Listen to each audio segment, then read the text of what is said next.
Howdy y'all, my name is Josh Essery. I'm one of the members of the digital innovation team here at the Service Center. Today I want to show you this really cool feature that Google has added. It is a new feature to make your own booking calendar. This is a little different than the scheduler that they had before, because that thing was ugly and not easy to use. So I'm going to go ahead and show you this really cool new feature. Now, let's go ahead and take a look at what that looks like if you send somebody your booking calendar. When they click on the link, which I'll show you in a minute, this is what they'll see. They'll be able to see your appointments and when you are available. The really cool thing about it is that it syncs up with your calendar, so if you have something on your calendar, it won't show you one of those appointment slots as available. So if I'm someone coming in if I'm a parent coming in here needing to schedule a meeting and it looks like you have 10:30 available, I can click on that and I will be prompted for some information that then I will get on my side for the people that scheduled that event, or booked that appointment, I should say. So let's go into Google Calendar and see what that process looks like. So first off, we're going to come over here to the Create button, and we're going to click on Create, and you're going to look for Appointment Schedule. Now, we're going to pause for just a second. If you don't see Appointment Schedule, this is what we're going to do. If you have it, you can fast forward a little bit. We're going to go over here to our gear. If you don't see that, go to Gear, go to Settings. Then you're going to scroll down on this main area to where it says Appointment Schedules, and you'll want to click the box that says Create Appointment Schedules instead of Appointment Slots. Slots are what was old and ugly and doesn't really work that well. If you like it, keep it. It's fine. But we're going to turn this on so that setting shows up. Once that is clicked, then you will see Appointment Schedule. So let's go ahead and make one of those. So the first thing we're going to do is go ahead and make a title for this. Then you can choose how long do these appointments need to be. So we're going to say 1 hour, 45 minutes, 30 minutes. Let's do 45 minutes.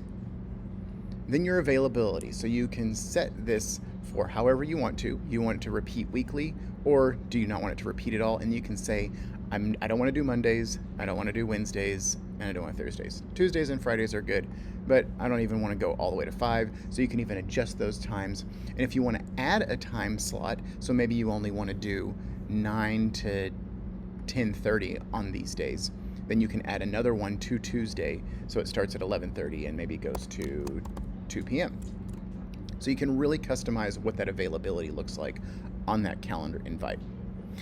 Then you have a scheduling window. This can be really helpful, especially if you get super busy and you don't want somebody to schedule stuff with you last minute.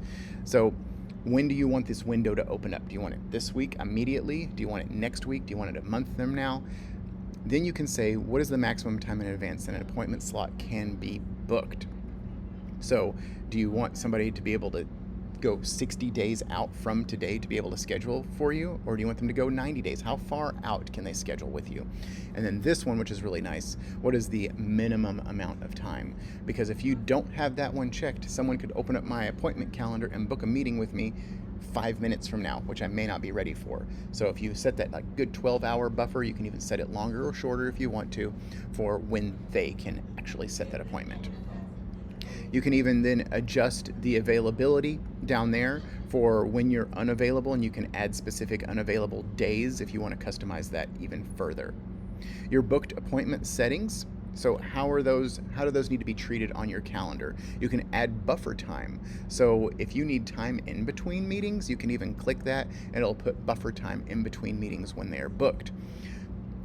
And then maximum bookings a day. You may have an appointment slot that has 12 bookings a day, but you can say, well, once you hit 4, you can go ahead and clear that day out. Just those 4 are the only ones that I'm going to do.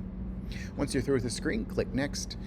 You can customize your screen just a little bit for what's going to show up there, and then you can say, where's the location? You can set them up as Google Meet meetings, phone calls, and a description is a great place for links, agendas, and then you even have a booking form. So anytime somebody clicks that button, like you saw I did earlier, they'll be prompted to put in their first name, their last name, and their email address.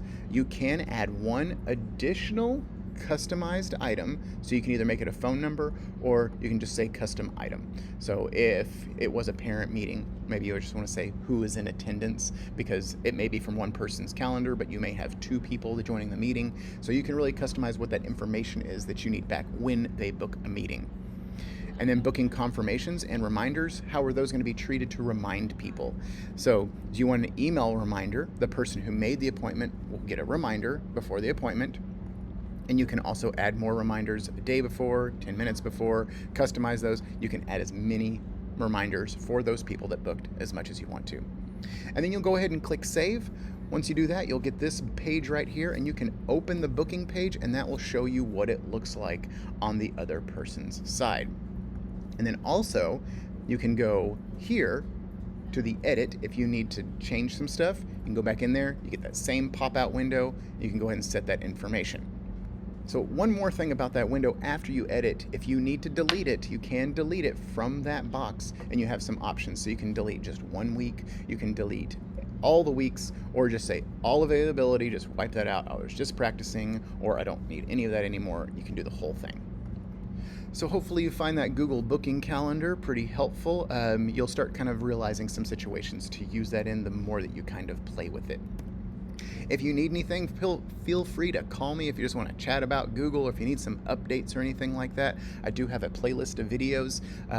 Here's all my information if you want to reach out. I do technology coaching, Google certification training, Google Docs training, anything googly. I'll come out. We can even just have a chat about it on the phone if you want to.